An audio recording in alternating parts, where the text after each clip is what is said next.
Taste the Daily.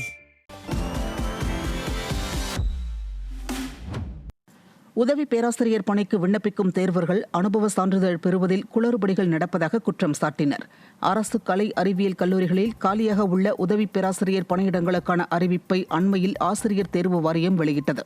இதற்கு விண்ணப்பிப்பதற்கு அனுபவ சான்றிதழ் பெறும் செயல்முறையில் மாற்றங்கள் கொண்டு வந்துள்ளதால் குழப்பங்களும் குளறுபடிகளும் நீடிப்பதுடன் அரசு கல்லூரிகளுக்கு விண்ணப்பிக்க 25 நாள், சட்டக் கல்லூரிகளுக்கு விண்ணப்பிக்க 47 நாள் என காலக்கெடு விதிப்பிலும் எழுத்துத் தேர்விலும் குளறுபடிகள் இருப்பதாக அதிருப்தி தெரிவித்த தேர்வர்கள் விடிய அரசு குளறுபடிகளை நீக்க வலியுறுத்தினர்.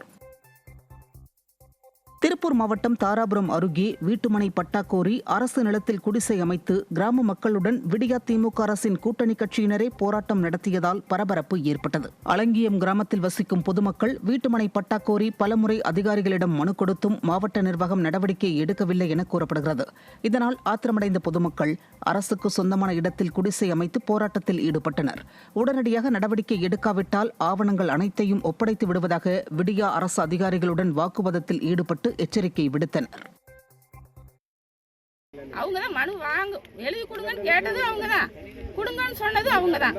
நாங்க எல்லாம் போய் கொடுத்தோம். முதல்ல மறுபடியும் என்ன பண்ண சொன்னாங்க, கலெக்டர் ஆபீஸ் வாங்குமா அப்படின்னாங்க.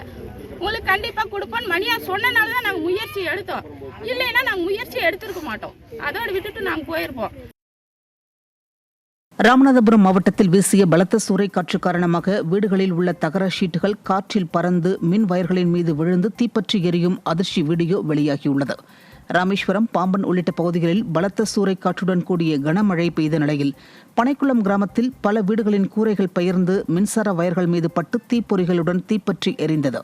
விடியா அரசின் மின்சார வாரியம் மற்றும் உள்ளாட்சி நிர்வாகத்தின் அலட்சியமே இந்த அவலத்திற்கு காரணம் என பொதுமக்கள் குற்றச்சாட்டை முன்வைத்தனர். சென்னை குரோம்பேட்டையில் பாதாள சாக்கடை குழாயிலிருந்து கழிவுநீர் கசிந்து ஓடுவதால் வாகன ஓட்டிகளும் பொதுமக்களும் அவதியடைந்து வருகின்றனர். குரோம்பேட்டை ஜிஎஸ்டி சாலையில் தினசரி லட்சக்கணக்கான வாகனங்கள் செல்லும் நிலையில் குரோம்பேட்டை சிக்னல் பாதாள சாக்கடை குழாயில் அடைப்பு ஏற்பட்டு கழிவுநீர் கசிந்து சாலையில் ஓடுகிறது. இதனால் வாகன ஓட்டிகள், பள்ளி மாணவர்கள் மற்றும் பொதுமக்கள் அவதியடைந்து வருவதுடன் கடும் துர்நாற்றம் காரணமாக நோய் தொற்று ஏற்பட வாய்ப்புள்ளதாக கூறப்படுகிறது. பல கோடி மதிப்பில் வடிகால் பணிகளை நிறைவேற்றிய லட்சணம் இதுதானா என்று ஸ்டாலினுக்கு மக்கள் கேள்வி எழுப்புகின்றனர். திருப்பூர் மாவட்டம் பல்லடம் பேருந்து நிலையத்தில் வெளிப்புற ஆட்டோக்கள் நிறுத்தப்படுவதை கண்டித்து பேருந்து நிலைய ஆட்டோ ஓட்டுநர்கள் சாலை மறியலில் ஈடுபட்டனர். கோட்டாட்சியர் தலைமையில் நடைபெற்ற பல்வேறு கட்ட பேச்சுவார்த்தைகளில் தீர்வு எட்டப்படாத நிலையில் பேருந்து நிலைய ஆட்டோ ஓட்டுநர்கள் தங்கள் குடும்பத்தினருடன் கோவை, திருச்சி தேசிய நெடுஞ்சாலையில் சாலை மறியலில் ஈடுபட்டதால் போக்குவரத்து பாதிக்கப்பட்டது. கடலூர் மாவட்டம் பண்ருட்டி அருகே உள்ள கண்டரக்கோட்டை தென்பெண்ணை ஆற்றில் புதையுண்டு இருந்த சுடுமண் உரைக்கிணறு கண்டறியப்பட்டுள்ளது. பழங்கால மக்கள் குடிநீர் தேவைக்காக பயன்படுத்திய சுடுமண் உரைக்கிணறு தென்பெண்ணை ஆற்றில் புதையுண்டு இருந்ததை அந்த பகுதி மக்கள் கண்டறிந்தனர். தென்பெண்ணை ஆற்றில் இதுவரை 120க்கும் மேற்பட்ட உரைக்கிணறுகள் கண்டறியப்பட்டுள்ளதாகவும் கூறப்படுகிறது. சேலம் மாவட்டம் ஏற்காட்டில் பனி மூட்டத்துடன் கடுங்குளிர்ச்சியான சூழல் நிலவியதால் மக்களின் இயல்பு வாழ்க்கை பாதிக்கப்பட்டுள்ளது. நேற்று இரவு முதலே சாரல் மழை பெய்து வந்த நிலையில் காலை 9 மணியை கடந்தும் எதிரே வரும் வாகனங்கள் தெரியாத அளவுக்கு சாலைகளில் பனிமூட்டம் நிலவியதால் வேலைக்கு செல்பவர்கள் மற்றும் பள்ளி கல்லூரிக்கு செல்லக்கூடிய மாணவ மாணவிகள் கடும் அவதிக்கு உள்ளாகினர். சேலம் மாவட்டம் ஏற்காடு அருகே சொனப்பாடி கிராமத்தில் சாலையின் குறுக்கே தனிநபர் வேலி அமைத்துள்ளதால் மாணவர்கள் மற்றும் கிராம மக்கள் அவதிக்கு உள்ளாகியுள்ளனர். இக்கிராமத்தில் மண் சாலையை தார் சாலையாக மாற்றுவதற்கு நிலம் கையகப்படுத்தும் பணியின் போது பாலு என்பவர் நிலமளிக்க மறுத்த நிலையில் அதனையும் மீறி சாலை அமைக்கப்பட்டதாக தெரிய வருகிறது.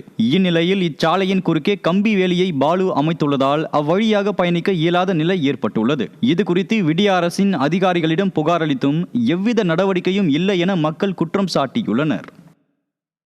தனிநபர் ஒரு நபர் மட்டும்தான் குடிசை தாரோட ஒட்டி போட்டுக்கிட்டு வீடு கட்டிட்டாருங்கண்ணா.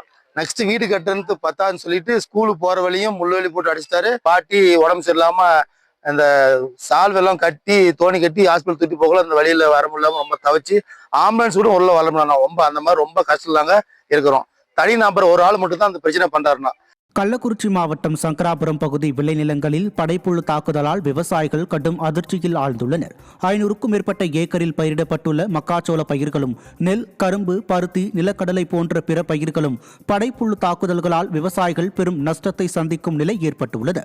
இதுகுறித்து பலமுறை புகார் அளித்தும் விடிய அரசின் வேளாண் துறை நடவடிக்கை எடுக்கவில்லை என்றும், எனவே இனியும் தாமதிக்காமல் படைப்புழு தாக்குதலை கட்டுப்படுத்த மானிய விலையில் பூச்சிக்கொல்லி மருந்துகளை வழங்க விவசாயிகள் வலியுறுத்தி வருகின்றனர்.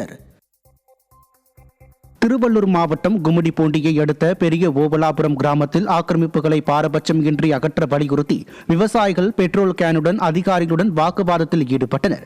ஏரி சார்ந்த நில ஆக்கிரமிப்புகளை அகற்ற அதிகாரிகள் முற்பட்ட போது ஏற்கனவே தொழிற்சாலை ஒன்று ஆக்கிரமித்து வைத்துள்ள நிலங்களை கைப்பற்றாமல் லஞ்சம் வாங்கிக் கொண்டு அதிகாரிகள் முறைகேட்டில் ஈடுபட்டதாக கிராம மக்கள் குற்றம் சாட்டினர். மேலும் ஆக்கிரமிப்பை அகற்றுவதில் பாரபட்சத்துடன் செயல்படுவதாக விடிய அரசின் அதிகாரிகளுடன் மக்கள் வாக்குவாதத்தில் ஈடுபட்டனர்.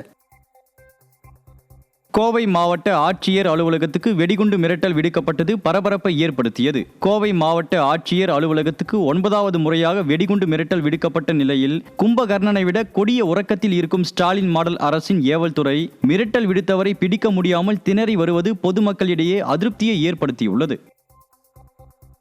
கடலூர் மாவட்டம் புவனகிரி அருகே மண் அரிப்பு ஏற்பட்டு முறிந்து விழும் நிலையில் இருக்கும் மின்விளக்கு மற்றும் பயணிகள் நிழற்குடையால் பொதுமக்கள் அச்சமடைந்துள்ளனர். பரிபூரணத்தம் கிராமத்தில் மக்கள் அதிகம் கூடும் பகுதியில் அமைந்துள்ள உயர் கோபுர மின்விளக்கு மற்றும் பயணிகள் நிழற்குடை முறிந்து விழும் நிலையில் உள்ளது.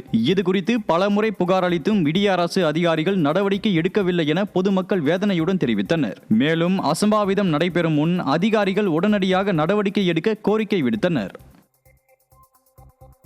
செங்கல்பட்டில் வழக்கறிஞரை கைது செய்ததை கண்டித்து திரளான வழக்கறிஞர்கள் ஆர்ப்பாட்டத்தில் ஈடுபட்டனர். அண்ணா நகர் பகுதியைச் சேர்ந்த சசிகுமார் என்ற வழக்கறிஞர் பரனூர் சுங்கச்சாவடி வழியாக சென்றபோது அவருக்கும் சுங்கச்சாவடி ஊழியருக்கும் வாக்குவாதம் ஏற்பட்டதாக கூறப்படுகிறது. இதனை கண்டித்து வழக்கறிஞர் சசிகுமார் ஆதரவாளர்களுடன் சாலை மறியலில் ஈடுபட்ட நிலையில் அவர் கைது செய்யப்பட்டார். அராஜக போக்கில் வழக்கறிஞரை கைது செய்த விடிய அரசின் ஏவல் துறையை கண்டித்து வழக்கறிஞர்கள் திரளானோர் ஆர்ப்பாட்டத்தில் ஈடுபட்டனர். கள்ளக்குறிச்சி அருகே வீர சோழபுரம் கிராம எல்லையில் புதிதாக கட்டப்படும் ஆட்சியர் அலுவலக நுழைவாயிலின் மேல் வடிவமைப்பின் ஒரு பகுதி சாதாரண காற்றுக்கு இடிந்து விழுந்தது பரபரப்பை ஏற்படுத்தியது. கட்டிட இடிபாடுகள் அருகில் உள்ள உணவக விடுதியின் மேலே விழுந்துள்ள நிலையில் யாரும் இல்லாததால் உயிர் சேதம் தவிர்க்கப்பட்டது. விடியா ஸ்டாலின் மாடல் ஆட்சியில் மாவட்ட ஆட்சியர் அலுவலக கட்டுமானமே தரமற்று கட்டப்பட்டால் சாமானிய மக்களின் குடியிருப்புகள் எப்படி தரமாக இருக்கும் என பொதுமக்கள் கேள்வி எழுப்பியுள்ளனர்.